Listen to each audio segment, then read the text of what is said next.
नमस्कार, फोकस भारत देख रहे हैं आप और मैं हूं आपके साथ सपना। जम्मू कश्मीर के मुख्यमंत्री उमर अब्दुल्ला ने इंडिया पर कांग्रेस की आपत्ति को सिरे से खारिज कर दिया है। सीएम ने अब्दुल्ला ने नसीहत देते हुए कहा है कि कांग्रेस को ईवीएम पर रोना नहीं चाहिए और अपनी हार को स्वीकार करना चाहिए। और देखिए किस तरह से उमर अब्दुल्ला अब कांग्रेस को घेरते हुए नजर आ रहे हैं और क्या कुछ पूरा मामला है ये भी हम आपको विस्तार से बताएंगे। तो चलिए बताते हैं। तो चलिए आपको बता दें, उन्होंने कहा कि अब जब आप जीतते हैं तो ईवीएम ठीक है, लेकिन जब आप हारते हैं तो ईवीएम का रोना रोने लगते हैं।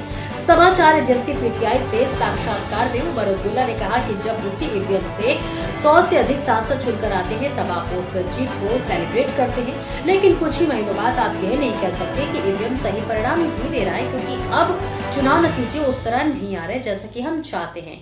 मुख्यमंत्री उमर अब्दुल्ला का ये बयान बीजेपी से बिल्कुल मैच कर रहा है, क्योंकि बीजेपी भी यही कहती है कि विपक्षी पार्टी जब जीतती है तो ईवीएम ठीक है और जब हारती है तो ईवीएम को भला बुरा कहती है। हालांकि जब उनसे कहा कि आप भाजपा प्रवक्ता की तरह लग रहे हैं तो उन्होंने प्रतिक्रिया व्यक्त करते हुए कहा कि भगवान न करे। उन्होंने आगे कहा कि नहीं, ये बस इतना ही है, जो सही है वो सही है। सीएम उमर ने कहा कि मुझे लगता है कि दिल्ली में सेंट्रल विस्टा परियोजना के साथ जो हो रहा है वो बहुत अच्छी बात है।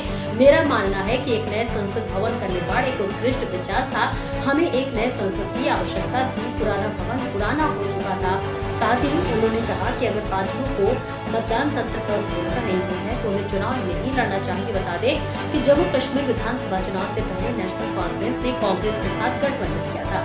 कांग्रेस को सिर्फ और सिर्फ 6 सीटें मिली थी, लेकिन नेका ने 42 सीटों पर जीत दर्ज कर जम्मू कश्मीर में सरकार बनाई।